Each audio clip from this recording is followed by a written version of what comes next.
اور اس ذکر کا فائدہ کیا ہوگا، عادت بنانے کا فائدہ کیا ہوگا؟ آپ کا بھی یہ مشاہدہ ہوگا، ایک آدمی اگر کاروباری ہے یا زمیندار ہے، جو بھی کرنے والا ہے، جب اس کا وقت وصال آتا ہے نا، آخری بیماری میں جب بندہ ہوتا ہے، عموماً آپ نے دیکھا ہوگا بندہ وہی باتیں کرتا ہے جو کام زندگی میں کرتا ہے۔ ایسے ہوتا ہے کہ نہیں ہوتا؟ میں نے کتنے بندوں کو دیکھا زندگی میں مال مویشی چلانے والے، موت کا وقت آیا اولاد کی پرواہ نہیں ہے اور کسی کام کی پرواہ نہیں ہے، سویا چارپائی پہ ہے، اپنے آپ کی بھی ہوش نہیں ہے، کھا بھی نہیں رہا، پی بھی نہیں رہا، زبان حرکت کرتی ہے تو وہی باتیں زبان پہ آتی ہیں جو زندگی میں کرتا رہا تھا۔ ایسے ہوتا ہے کہ نہیں ہوتا؟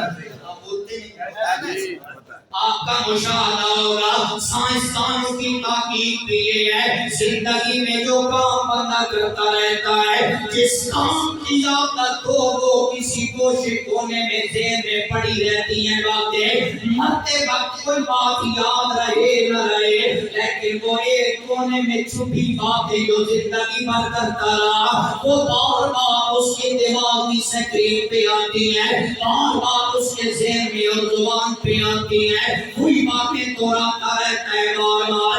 میرے بھائی، اگر آج کی یہ بات کھانے دل میں لے جائے گا، آج کے بعد اللہ کے ذکر کی عادت بنائے گا، رسول اللہ کی ذات پہ درود پاک پڑھنا اپنا معمول زندگی بنائے گا، وقت آئے گا جب تیرا وقت وصال آئے گا، تیری زبان پہ ادھر ادھر کی باتیں نہیں ہوگی، تیری روح نکل رہی ہوگی، تیری زبان پہ اللہ کا ذکر جاری ہوگا۔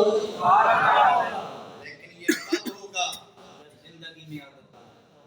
جب زندگی میں عادت بنائیں گے۔ اپنا کامیاب بندوں کا ذکر میں کر رہا ہوں، فرمایا قد افلح من تزکا، وہ بندہ کامیاب ہے جس نے دل پاک کر لیا، وذکر اسم ربہ، فرمایا پھر اللہ کا ذکر کرتا رہا، اللہ کا ذکر کی عادت بنائی، اور اللہ کے ذکر کی عادت بنانے کے بعد فرمایا فصلی، پھر اللہ کی یاد میں اللہ کی نماز کے لیے پھر آدھا سن کے مسجد میں آتا ہے، نماز پڑھتا ہے۔ میرے بھائی آج ہم چھوٹے چھوٹے کاموں کے لیے نماز ضائع کر دیتے ہیں، مساجد بڑے عیدت دے بنا لی گئے، لیکن مسجد ایک تو ہے نماز غائب ہے۔ خدا کی قسم نماز پڑھا کرو، مصطفیٰ کے غلاموں کی یہ وہ عادت ہے۔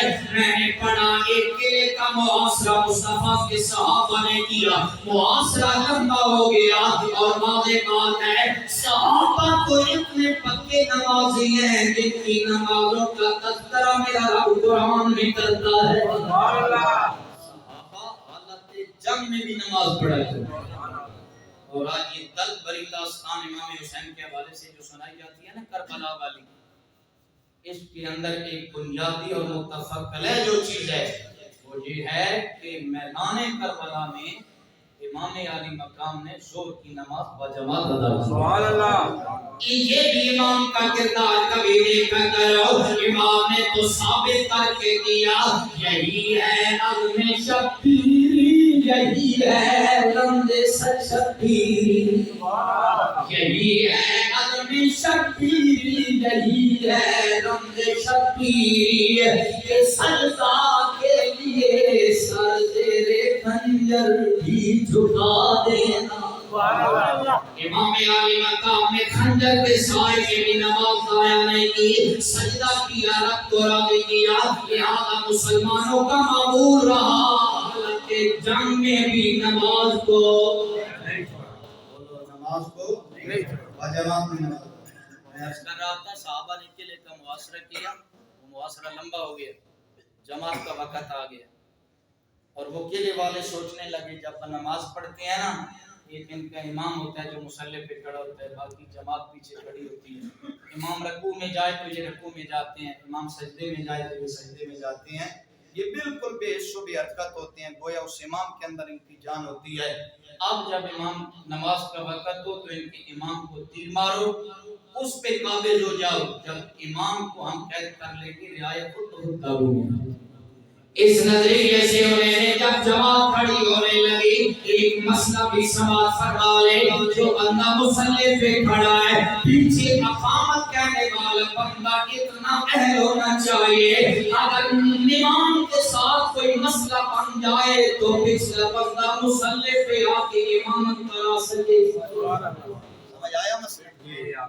پچھلا نرا جاہل نہ ہو نرا لکیر کا فقیر نہ ہو پچھلا بندہ بھی اتنا علم تو رکھتا ہو اگر مصلی پہ امام کے ساتھ کوئی مسئلہ بن جائے پچھلا بندہ مصلی پہ آ جائے وہ جماعت کرائے. اب جب صحابہ نے جماعت شروع کی ایک صحابی مصلی پہ کھڑا ہوا دیکھر نے صفے بنائے.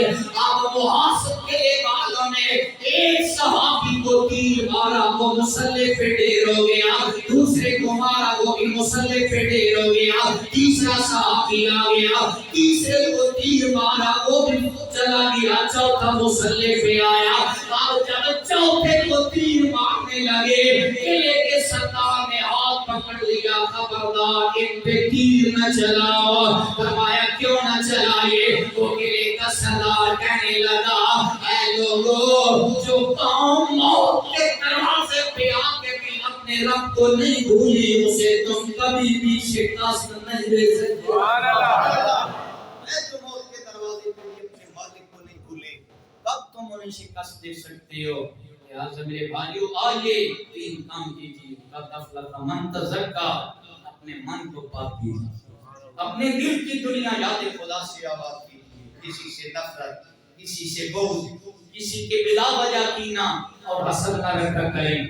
دوسری چیز فرمایا پھر اپنے رب اور اپنے نبی کے زبان ذات کا ذکر اپنی زبان پہ لائیں. عادت بنائیں رسول اللہ پہ درود پاک پڑھنا. عادت بنائیں اپنا خلوت قضا یاد خدا سے آباد کرنا.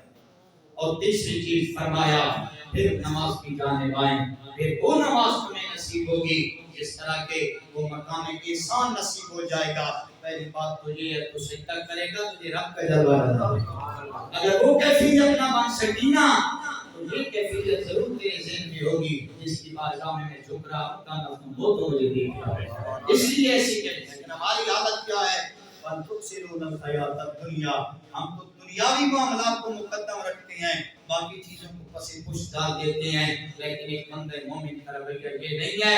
اگر کامیابی چاہتے ہو یہ تین کام کر لو.